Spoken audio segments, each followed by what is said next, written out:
Após essa apresentação, eu quero ler uma ementa de um precedente do Supremo Tribunal Federal, do mandado de segurança 25452, sob a relatoria do ministro Celso de Mello, que bem exemplifica esse contexto de princípio da reserva de jurisdição. Diz o dispositivo, a ementa, o trecho da ementa, que a cláusula constitucional da reserva de jurisdição, que incide sobre determinadas matérias, como a busca domiciliar, prevista na Constituição, no artigo 5º, inciso 11, a interceptação telefônica, artigo 5º, inciso 12, e a decretação da prisão de qualquer pessoa, ressalvada a hipótese de flagrância, portanto, artigo 5º, inciso 61, traduz a noção de que, em tais temas específicos, assiste ao Poder Judiciário não apenas o direito de proferir a última palavra, mas, sobretudo, a prerrogativa de dizer desde logo a primeira palavra, excluindo-se desse modo, por força e autoridade de que dispõe a própria Constituição, a possibilidade do exercício de iguais atribuições por parte de quaisquer outros órgãos ou autoridades do Estado. Dito isso, pessoal, então a gente, se for ao precedente do Supremo Tribunal Federal, ao inteiro teor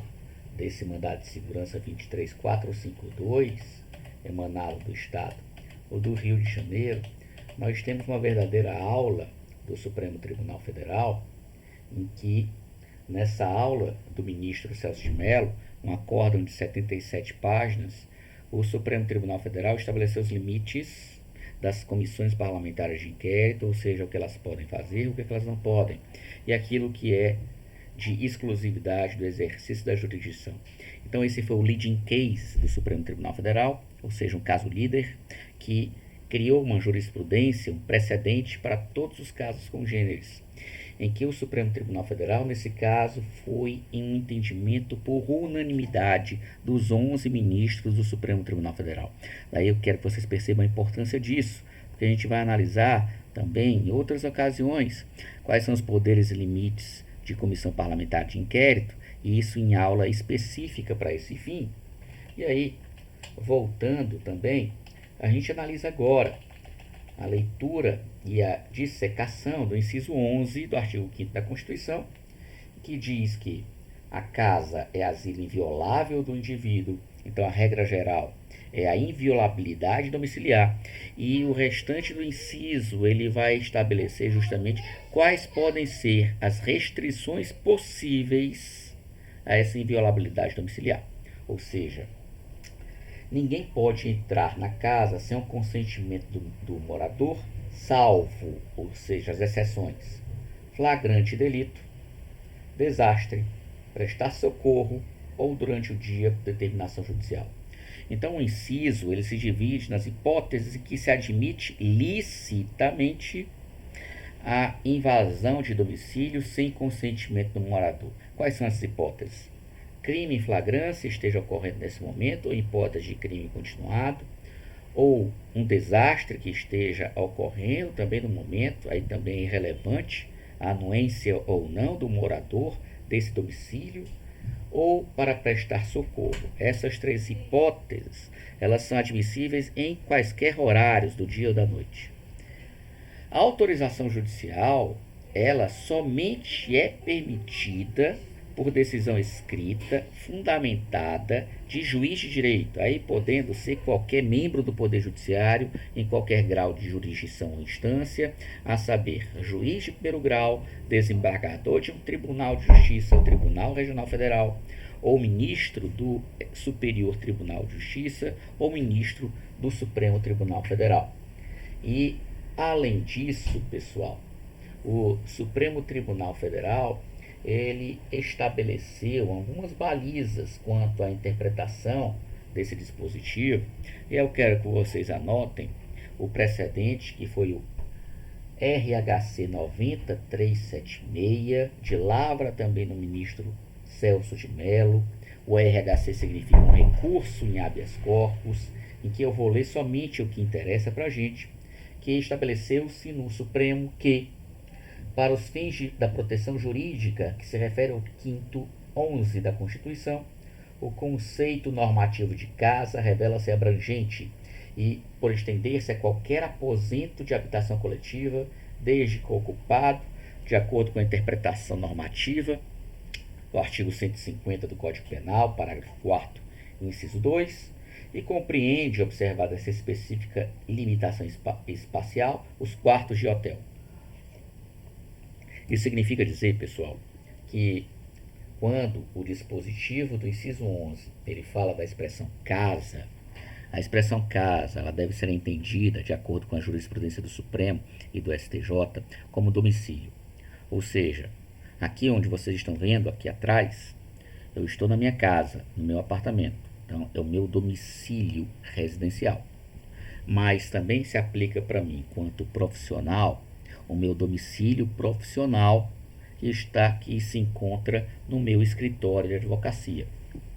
Do mesmo modo, pode-se falar que outro domicílio profissional que eu tenho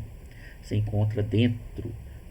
do Centro Universitário do Farias Brito. Então, o domicílio ele pode ser um quarto de hotel, ele pode ser o escritório, ele pode ser a casa. Quaisquer dessas hipóteses, considera-se casa na acepção larga, na acepção abrangente de domicílio profissional ou residencial. Dito isso também, o Supremo Tribunal Federal, aqui, ele estabeleceu em outras ocasiões que o escritório profissional também ele se encontra nessa previsão, e aí sempre reiterando a inobservância, ou seja, a busca e apreensão em domicílio sem autorização judicial acarretará por consequência o inciso 56 do artigo 5º da Constituição, que diz que são inadmissíveis o processo às provas obtidas por meios ilícitos. E aqui uma observação importante de um primeiro exemplo de um leading case do Supremo Tribunal Federal, aconteceu no caso Collor, em que no caso Collor, na década de 90 do século XX, integrantes da Polícia Federal determinaram uma busca e apreensão domiciliar em uma casa que na verdade era um local ilícito de apuração de propinas do antigo chefe do esquema do Collor, chamado Paulo César Farias, o PC Farias, em que foi descoberto o esquema PC. Aconteceu, porém, o seguinte: esse local, esse imóvel, essa busca e apreensão, ela foi feita sem autorização judicial. E por ter ocorrido isso, o Supremo ele determinou a invalidação das provas colhidas nessa casa. E as provas lá colhidas, elas comprovavam o esquema de corrupção do Collor para com o esquema do Paulo César Farias, que fora seu tesoureiro de campanha. E o que aconteceu? O Supremo também ele criou uma doutrina jurisprudencial advinda da Suprema Corte dos Estados Unidos. O advogado de defesa do Collor era o advogado Nabor Bulhões e o Dr. Evaristo de Moraes Filho, duas lendas da advocacia criminal brasileira, em que o advogado Nabor Bulhões ele defendeu que a interpretação do inciso 56, que estabelece que são inadmissíveis as provas obtidas por meios ilícitos, ela compreende não só aquela prova direta, mas compreende também as provas derivadas. Ou seja, quando você consegue uma prova, uma interceptação telefônica, por exemplo, que diz que determinada obra ou encomenda de tráfico de drogas irá acontecer daqui a uma semana, você com esse dado, você pode ir lá e prender os traficantes decorrentes dessa decisão. Mas o Supremo Tribunal Federal diz que se essa prova inicial ela é nula, as consequências também serão. É uma derivação da prova ilícita, em que o Supremo entende que da derivação da prova ilícita acarreta por consequência também a nulidade das demais provas colhidas. Essa teoria é chamada teoria dos frutos da árvore envenenada, é assim que os livros de direito constitucional no Brasil chamam. Tecnicamente falando, é teoria dos frutos da árvore venenosa,